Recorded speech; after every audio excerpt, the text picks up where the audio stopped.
કાર્યો જરૂરથી કરવા. બહુ જ મોટા પુણ્યો માનવામાં આવે છે કે દરેક હિન્દુએ આ 3 પુણ્યો જરૂર કરવા જોઈએ. એક, જીવનમાં એકવાર ગૌદાન જરૂર કરવું.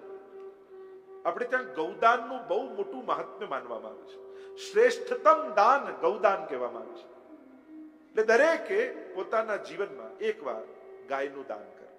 અને ગૌદાન ન કરી શકો તો જ્યાં ગૌશાળા હોય, જ્યાં ગાયો હોય, ત્યાં યત્કિંચિત સેવા કરવી. પણ ગાયની સેવા આપણે ત્યાં બહુ વિશેષ રૂપે કહી છે, કારણ કે સર્વ દેવો એમાં બિરાજમાન છે. બીજું, એકવાર જીવનમાં વ્રજયાત્રા, વ્રજમાં જરૂર જવું. અને ત્રીજું, જીવનમાં એકવાર ભાગવત સપ્તાહ જરૂર કરવી. યા કરાઈએ યા સાંભળીએ, બંનેનું ફળ કયું છે. એકવાર 7 દિવસ સાંભળવું જોઈએ. આ વૈષ્ણવી જીવનનું બહુ મોટું પુણ્ય માનવામાં આવ્યું છે. પ્રવેશ કરીએ પ્રથમ સ્કંદમાં. 12 સ્કંદમાં ભાગવત કથાનું નિરૂપણ છે. કારણ કે ભગવાનના 12 અંગ કહેવામાં આવ્યા છે. દ્વાદશાંગો હિ પુરુષાહ, એમ વેદે કહ્યું કે પરમાત્માના 12 અંગ છે. એ જ પરમાત્માનું આ વાંગમય સ્વરૂપ એટલે 12 સ્કંદ ભાગવતજીમાં છે. પહેલા 2 સ્કંદ એટલે શ્રીનાથજી બાબાના બંને ચરણ, ત્રીજો ને ચોથો સ્કંદ બંને બાહુ, પંચમ અને છઠ્ઠા સ્કંદ બંને જંઘાઓ, સપ્તમ સ્કંદ શ્રીનાથજી બાબાનો મુઠ્ઠીવાળો હાથ, 8મો અને 9મો સ્કંદ બંને વક્ષસ્થળ, 10મ સ્કંદ એટલે હૃદય, 11 સ્કંદ એટલે મસ્તક અને 12મો સ્કંદ એટલે શ્રીનાથજી બાબાનો ઊંચો ઉઠેલો હાથ, જેનાથી શ્રીનાથજી બાબા પોતાના શરણમાં જીવને બોલાવે છે. આવ આવ આવ. કારણ શરણાગતિ જ મુક્તિનું દ્વાર છે. ભગવાન કહે, તું જેવો છું, જ્યાં છું, મારી શરણમાં આવ. અહમ ત્વા સર્વ પાપેભ્યો મોક્ષયિષ્યામિ મા શુચા. હું તને તારા પાપોમાંથી મુક્ત કરીશ, તું મારો થઈ જા. બસ ભગવાનને થવાની આ કળા ભાગવતજી આપણને બતાવે છે. ભાગવતજીનું ફલ શું? એમ તો 5 ફલ બતાવવામાં આવે, પણ પરમ ફલ ભાગવતજીનું એ ભગવત પ્રાપ્તિ છે. 5 ફળની ચર્ચા કરી. પહેલું જ ફળ કયું? અભયત્વ. ભાગવત સાંભળો ને, અભયતા જીવનમાં આવે, બધા જ ભયોમાંથી મુક્તિ થઈ જાય. અને માણસને સૌથી મોટો ભય મૃત્યુનો છે. ભાગવતજી મૃત્યુના ભયમાંથી મુક્ત કરે છે. કારણ ભાગવતજી એમ કહે છે કે આપણે મરીને દુનિયામાંથી નથી જવું, આપણે તો જીવીને દુનિયા છોડીને જવું છે.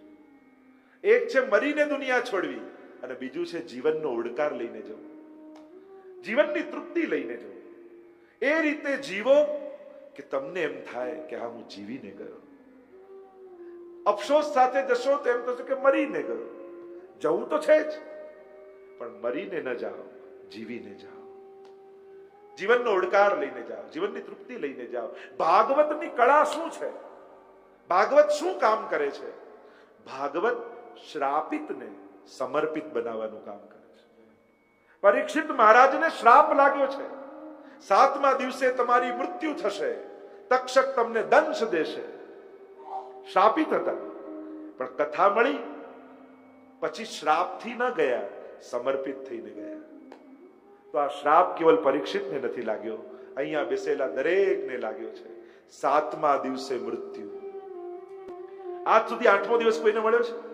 બધા જ રવિ થી સોમની વચ્ચે જ ગયા છે કે નહીં? કોઈને 8મો દિવસ મળ્યો નથી. એટલે આ શ્રાપ તો આપણે બધાને લાગેલો છે, પણ શ્રાપિતને સમર્પિત બનાવવાની કળા આ ભાગવતજી શીખવાડે છે. તમે ભગવાનના થઈને જજો. આનંદ અને પ્રસન્નતા ચિત્તમાં હોય, અને જેમ ગીતાજીએ શીખવાડ્યું, વાશાંસી જીર્ણાની યથા વિહાય નવાની ગૃહણાતિ નરોપરાણી. જેમ તમે સવારથી ઓફિસે ગયા હો, ખૂબ દોડાદોડી કરીને કામ કર્યું, થાકીને ઘરે આવ્યા, નાહીને કપડા બદલીને ફ્રેશ થઈ ગયા. ગીતાજી કહે, આ જૂના કપડા બદલી નવા પહેરવા, એનું નામ જ મૃત્યુ છે. મૃત્યુને સરળતમ રીતે જો કોઈએ સમજાવ્યું હોય તો ભગવાને સમજાવ્યું. ગીતાજી આવી સરળ વ્યાખ્યા કોઈ ધર્મગ્રંથે નથી કરી. બધાએ મૃત્યુના ભય બતાવ્યા. ભગવાન કહે, આ ભયનો વિષય નથી, આ તો નવસર્જનનો વિષય છે. થાકેલો માણસ જૂના કપડા બદલી અને નવા પહેરે, કેવો ફ્રેશ થઈ જાય. એમ આપણું આ શરીર રૂપી કપડું, કોઈનું 30 વર્ષ, કોઈનું 40, કોઈનું 50, કોઈનું 60, કોઈનું 80, કેટલું જૂનું થઈ ગયું, કરચલી વાળું થઈ ગયું. હવે આમાંથી દુર્ગંધ આવવા લાગી. લાવને આ કપડું કાઢીને નવું પહેરી લઉં. મરને સે સબ જગ ડરે, મેરે મન આનંદ, મરને હી તે પાઈએ પૂર્ણ પરમાનંદ. મારે તો આ ત્યાગીને નવજીવન પામવું છે. હવે વિચાર કરો, આવી વિચારધારા રહે તો મૃત્યુ ભય રહે કે આનંદની ક્ષણ બને. ચાલો, પાછું નવું શરીર મળશે, પાછું એ બાળપણ આવશે, પાછી એ યુવાની આવશે. ગડપણમાં જેને વાગોળી વાગોળીને દુખી થાવ છો, તો ગડપણ પછી હવે એનો વારો છે તો દુખી કેમ થાવ છો? તમારે તો એ જ શૈશવ જોઈએ છે ને. તમારે ફરી એ રમવાનો દિવસ આવશે, ફરી ખેલશો, ફરી બાળકોનું એક વર્તુળ હશે, ફરી માના ખોળામાં આવશો, ફરી એ હૂંફ મળશે, ફરી એ યુવાની આવશે. આ જ ક્ષણોની તો પ્રતીક્ષા કરો છો, પછી મૃત્યુથી ડરો છો કેમ? ફરી નવસર્જન માટે તૈયાર થાઓ. તો શ્રાપિતને સમર્પિત બનાવવાની કળા એ ભાગવત છે. તો આ પ્રથમ સ્કંદ એ પ્રભુનું ચરણારવિંદ છે. એમાં અધિકાર લીલાનું વર્ણન કરવામાં આવ્યું છે. 3 પ્રકારના અધિકારીઓની ચર્ચા છે ભાગવતજીમાં. એટલે કે આ ભાગવતજીમાં 3 જણાની વચ્ચેનો ડાયલોગ આવશે. એમાં ઉત્તમ અધિકારી, મધ્યમાધિકારી અને કનિષ્ઠાધિકારી, વક્તા અને શ્રોતા. આ 3 પ્રકારના વક્તા શ્રોતાઓની ચર્ચા, સંવાદ આવશે. હીનાધિકારી છે સુતજી અને સૌનકજી, મધ્યમાધિકારી છે નારદજી અને વ્યાસજી, અને ઉત્તમાધિકારી છે શુકદેવજી અને પરીક્ષિત મહારાજ.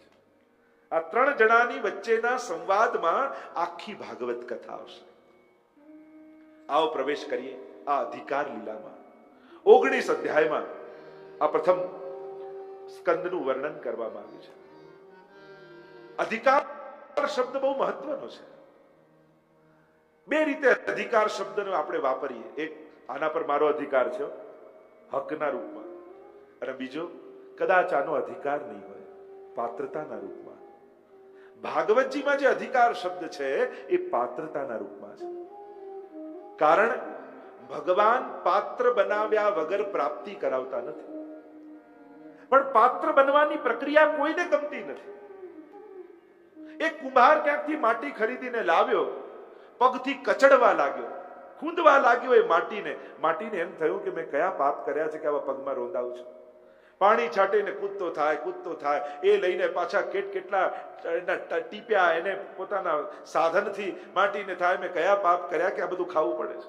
અને પાછો એનો ગોળો બનાવ્યો, ચાકડા પર ચડાવ્યો, અને ચાકડા પર ચડાવી વચ્ચે હાથ નાખીને થપ્પડો મારતો જાય, ત્યારે માટીને થાય કે મેં કયા અપરાધ કર્યા કે આ થપ્પડો ખાવી પડે છે. અને પાછો ઘડાનો આકાર બન્યો તો ખરા ને, લઈને ઘાસના પૂડાઓની વચ્ચે એને નાખીને સળગાવી દીધો. અગ્નિની જ્વાળાઓમાં બળવા લાગ્યો. એને થયું માટીને કે મેં કયા પાપ કર્યા કે આ બધું મારે અગ્નિમાં બળવું પડે છે. અને બળ્યો ને જ્યાં પાક્યો ત્યાં તો બજારમાં જઈને વેચી આવ્યો. માટીને થયું કે મારી કેવી દશા, અગ્નિમાં બળીને ઘરમાં ન રહ્યો, વેચી નાખ્યો. વેચીને બજારમાં મુકાયો. એટલામાં સવારનો સમય થયો. ધોતી બંડી પહેરી એક વૈષ્ણવ આવ્યો, ટકોરા માર્યા માટીના ગળા ઉપર. પેલા તો જો આ વૈષ્ણવના હાથે ટકોરા ખાવા પડે, કયા અપરાધ કર્યા. પૈસા આપીને ખરીદીને લઈ ગયો. ખરીદીને લઈ તો ગયો, કુવામાંથી જળ કાઢ્યું, માટલીમાં ભર્યું, ઠાકોરજીની સેવામાં મૂક્યું, ઠાકોરજીની ઝારી લઈને આવ્યો, અને એમાંથી જળ લઈને ભર્યું. ત્યારે માટીને સમજાયું, જો આટલા થપ્પડો ન ખાધા હોત તો ઠાકોરજીની સેવાનો આવો લાભ ન મળ્યો. પાત્રતા સિદ્ધ ન કરી હોત તો આવા ફળની પ્રાપ્તિ મને ન થઈ હોત. પણ એ પાત્ર બનવાની પ્રક્રિયામાંથી પસાર થવું એ બધા માટે અઘરું છે. ઘણીવાર થપ્પડો પડતા હોય તો આપણને ન ગમે, પણ કોણ જાણે કે ભગવાન આપણને ઘાટ આપી રહ્યા હોય. આપણે ક્યાં સમજવાના? પ્રભુ કદાચ આપણને ઘડી રહ્યા છે, આકાર આપી રહ્યા છે, આપણને એક ક્ષણે ન સમજાય. તો અધિકાર લીલા, જેનો જેવો અધિકાર એવી એને પ્રાપ્તિ. આવો પ્રવેશ કરી અધિકાર લીલામાં. પ્રથમ 3 શ્લોકમાં મંગલાચરણ કર્યું વ્યાસજીએ. પહેલામાં બીજની વાત છે, પછી વૃક્ષની વાત છે, અને પછી ભાગવતજી ફળરૂપની વાત છે. જે 5 ફળ ભાગવતજીના કયા, તો ભાગવતજી પોતે ફળરૂપ પણ છે. પાંચ ફળની જે ચર્ચા, અભયત્વ, નિસંશયતા, ભગવત કૃપા, સર્વત્ર ભગવત દર્શન, સાક્ષાત ભગવત પ્રેમની પ્રાપ્તિ, આવા પાંચ ફળ ભાગવતજીના કહે છે. પણ ભગવાન ફળ રૂપ પોતે ભાગવતજી છે, તેવા ફલરૂપની ચર્ચા કરી. આવો પ્રથમ શ્લોકમાં પ્રવેશ કરું, જેને પૌરાણિક ગાયત્રી કહેવામાં આવે છે. જે વાત ગાયત્રી મંત્રમાં છે એ જ વાત આ શ્લોકમાં કહેવામાં આવે. કારણ કે વેદનું બીજ ગાયત્રી અને વેદનું ફલ ભાગવત. તો જે બીજ હોય પાછો ફળમાં ઠળિયા રૂપે આવે, એટલે ભાગવતનું બીજ પણ ગાયત્રી. ત્રિપદા ષટકુક્ષી જેને કહેવામાં આવે. જે મંત્ર ગાયત્રી મંત્રમાં વાત છે એ જ વાત. કારણ કે ગાયત્રી મંત્રનો અધિકાર શાસ્ત્રોમાં અમુક લોકોને આપવામાં આવે કે આ વિધાન કરો, આ પ્રાપ્તિ કરો, ત્યારે ગાયત્રીની ઉપાસના થાય. તો વેદનો અધિકાર બધાને કદાચ નથી, અને એટલા માટે જ ભગવાને પોતે વેદને પંચમ વેદ રૂપે પુરાણો પ્રગટ કર્યા કે જેથી સર્વ અધિકાર સર્વને પ્રાપ્ત થાય. તો એ જ ગાયત્રી મંત્રની વાત અહીંયા કરવા વ્યાસજી બોલ્યા. જે વાત ગાયત્રી મંત્રમાં એ જ વાત આ શ્લોકમાં. 100 ઉપરાંત ટીકાઓ આ એક શ્લોક ઉપર લખાય છે. ગાયત્રી મંત્રમાં જેમ કહ્યું કે ગાયત્રી મંત્ર જે કહે છે તત્ સવિતુઃ વરેણ્યમ, તે સવિતા, એટલે લોકોએ દેવીની ભાવના કરી. પણ સુતે પ્રસૂતે ઇતિ સવિતા, જેનાથી જન્મ આદિ જે થાય એ પરમાત્મા છે. અને એટલા માટે જ અહીંયા કહ્યું જન્માદ્યસ્ય યતઃ. બ્રહ્મસૂત્રનું બીજું સૂત્ર કહ્યું.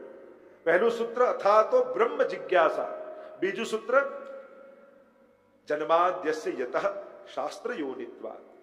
જે બ્રહ્મસૂત્ર વ્યાસજીએ રચ્યા છે, બ્રહ્મસૂત્રથી આની શરૂઆત કરી. આખું વેદાંત આ શ્લોકમાં ભરેલું છે. ઘણી ગહન ચર્ચાઓ એની થઈ શકે. જન્માદ્યસ્ય યતઃ એટલે કે જન્મ આદિ જેનાથી થાય છે, એટલે ભગવાન જ સૃષ્ટિનું સર્જન, પાલન અને લય કરે છે. અચ્છા, તો આ બનાવે તો મટીરિયલ લાવે છે ક્યાંથી? જો આપણે સાંભળીએ એમ કે બ્રહ્માજીએ સૃષ્ટિનું સર્જન કર્યું અને ભગવાને સૃષ્ટિનું સર્જન કર્યું, તો ભગવાન સર્જન કરે અને બ્રહ્માજી સર્જન કરે, એમાં ફરક શું? તો કે જે ભગવાન સર્જન કરે તો એનું ઉપાદાન કારણ પણ ભગવાન પોતે હોય છે. એનું મટીરિયલ પણ ભગવાન પોતે પોતાનામાંથી પ્રગટાવે, પોતે બને, અને બનાવનાર પણ પોતે બને. વેદાંતના શબ્દોમાં કહું તો નિમિત્તોપાદાન કારણ ભગવાન પોતે છે. જેમ માટીનો ઘડો બને તેનું ઉપાદાન કારણ માટી કહેવાય કે માટીમાંથી બન્યો. કોણે બનાવ્યો? તો એ નિમિત્ત કારણ કુંભાર કહેવાય. તો માટી જુદી છે, બનાવનાર જુદો છે. આ બંને જુદા છે. પણ સૃષ્ટિનું સર્જન જ્યારે ભગવાન કરે છે તો માટી પણ પોતે બને છે અને કુંભાર પણ પોતે બને છે. પણ જ્યારે બ્રહ્માજી સૃષ્ટિનું સર્જન કરે છે તો ઉપાદાન કારણ પોતે નથી બનતા, એમને તૈયાર મળે છે. બ્રહ્માજી તો ખાલી એમને મિશ્રિત કરી અને સર્જન કરે છે. એ નિમિત્ત કારણ હોય છે, પણ ઉપાદાન કારણ બ્રહ્માજી પોતે નથી હોતા. તો આ સમગ્ર સર્જન અખિલ બ્રહ્માંડમાં એક તું શ્રી હરિ, એ જ પરમાત્મા રૂપ નામ વિભેદેન જગત ક્રીડતી યો યતઃ. એ જ રૂપ નામના ભેદથી ક્રીડા કરે છે. પરમાત્મા જ ઉપાદાન કારણ છે, નિમિત્ત કારણ છે. અને એટલા માટે જ મહાપ્રભુજી જગતને પણ સત્ય કહે છે. સંસારને મિથ્યા માને પણ જગતને સત્ય માને. કારણ કે જો બ્રહ્મ સત્ય છે તો બ્રહ્મમાંથી જગત પરિણમિત થયું તે અસત્ય કેમ હોઈ શકે? કાર્ય કારણ અભેદાત, સત્યમાંથી સત્ય જ પ્રગટ થાય. કાચબાનું ઉદાહરણ આપવામાં આવે વેદાંતમાં. જેમ એને પ્રક્રિયા કરવી હોય તો પોતાના અંગોને બહાર કાઢે, અને શાંત રહેવું હોય તો અંગોને અંદર લઈ લે. એમ ભગવાન સર્જન અને લય નથી કરતા, પણ ભગવાન જ જગત રૂપે આવિર્ભૂત થાય છે અને ભગવાન જ પોતાનામાં લય કરે છે. મહાપ્રભુજી આવિર્ભાવ અને તિરોભાવની ફિલોસોફી આપે છે. તો જન્માદિ જેણે કર્યા એવા સ્વરાટ ભગવાન સ્વેનૈવ રાજતે ઇતિ સ્વરાટ. ભગવાન સ્વપ્રકાશિત છે, એને કોઈ પ્રકાશની જરૂર નથી. તેજો વારી મૃદામ યથા વિનિમયો યત્ર સર્ગો મૃષા. જે છે એને છુપાવે, નથી એને દેખાડે, એને કહેવાય માયા. જેમ મૃગજળ દૂરથી દેખાય, નજીક જાઓ તો એમાં કંઈ ના હોય. આ ભગવાનની માયા છે. છેલ્લે કહ્યું સત્યમ પરમ ધીમહિ, અમે પરમ સત્યનું ધ્યાન કરીએ છીએ. બીજા શ્લોકમાં વૃક્ષની વાત કરી. ધર્મ પ્રવચિત કહેતવો અત્ર પરમો નિર્મત્સરાણામ સતામ. જે નિર્મત્સરો છે એમના માટેની આ કથા છે. આ કપટ રહિત ધર્મનું આમાં વર્ણન છે.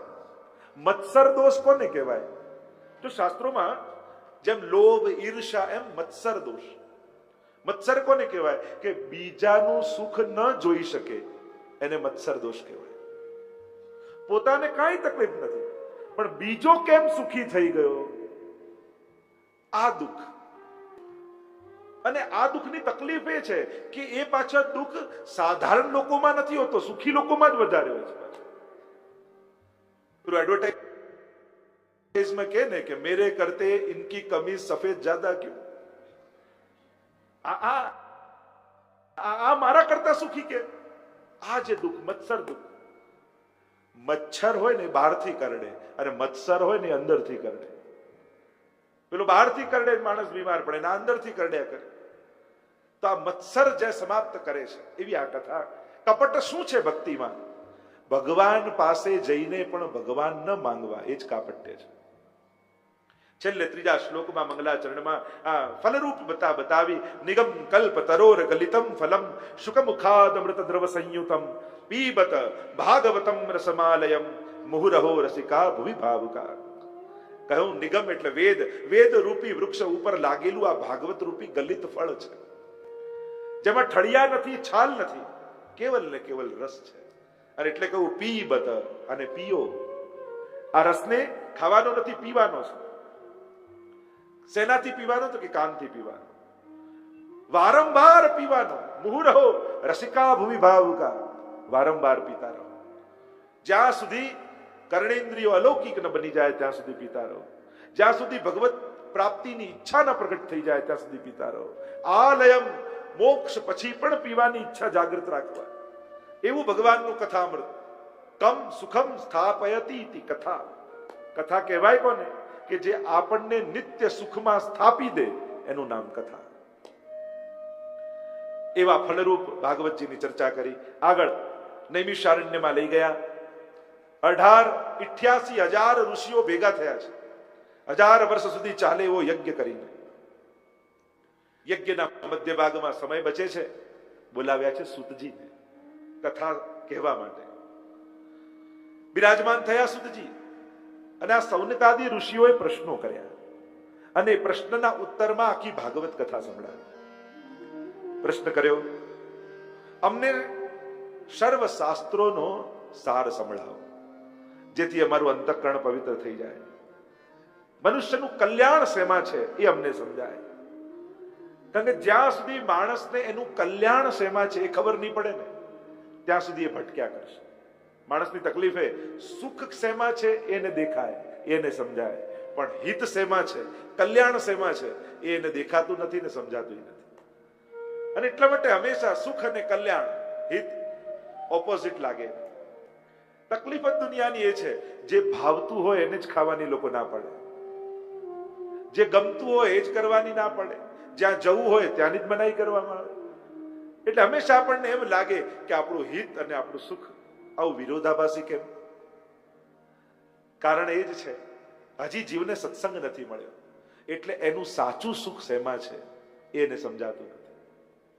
બીજો પ્રશ્ન કર્યો, અમને સર્વશાસ્ત્રોનો સાર સંભળાવો જેથી અમારું અંતઃકરણ પવિત્ર થઈ જાય. આ અંતઃકરણ અનેક પ્રકારથી મલિન અને દોષોથી યુક્ત છે. સાદી ભાષામાં મારું દિલ ચોખ્ખું થાય, અને એના માટે મને સર્વશાસ્ત્રો સંભળાવો. કારણ કે કઠિન છે. કપડાં ધોવા માટે એને ચોખ્ખા કરવા માટેના ઉપાયો છે, શરીરને ચોખ્ખા કરવા માટેના ઉપાયો છે, પણ આ મન ચોખ્ખું કેમ કરવું? આને અનેક રોગો છે. ત્રીજો પ્રશ્ન કર્યો કે પરમાત્માના વિવિધ અવતારો વિશે અમને કહો. કેટલા અવતારો લઈને ભગવાન દુનિયામાં આવે છે? સંભવામી યુગે યુગે એમ કહ્યું, દરેક યુગમાં હું આવું છું. તે અવતારો વિશે અમને કહો. ચોથું કહ્યું પરમાત્માના વિવિધ અવતારો વિશે અમને કહો. ચોથું કહ્યું ભગવાન શ્રી કૃષ્ણ જે મંગલ કાર્ય કરવા માટે ભૂતલ પર પધાર્યા, તો એ ભગવાનના ભૂતલ પર આવવાનો હેતુ શું હતો? કેમ ભગવાન પોતાનું નિજધામ છોડીને આ ભૂલોકમાં આવે છે એ અમને જણાવો. પાંચમું કહ્યું કે પરમાત્માના વિવિધ લીલાઓ અમને વર્ણન કરો. આનંદરૂપ ભગવાનની લીલાઓ વિશે અમને સંભળાવો. અને છઠ્ઠું કહ્યું કે ભગવાન જ્યારે નિજધામ ગયા પછી ધર્મ કોના શરણે ગયો? કારણ કે ભગવાન જ્યારે ભૂતલ પર હોય છે ત્યારે ધર્મ ભગવાનની શરણે હોય છે, અને પ્રગટ રૂપે ભગવાન આ ભૂતલ પર ન હોય ત્યારે ધર્મ કોનો આશ્રય કરે છે?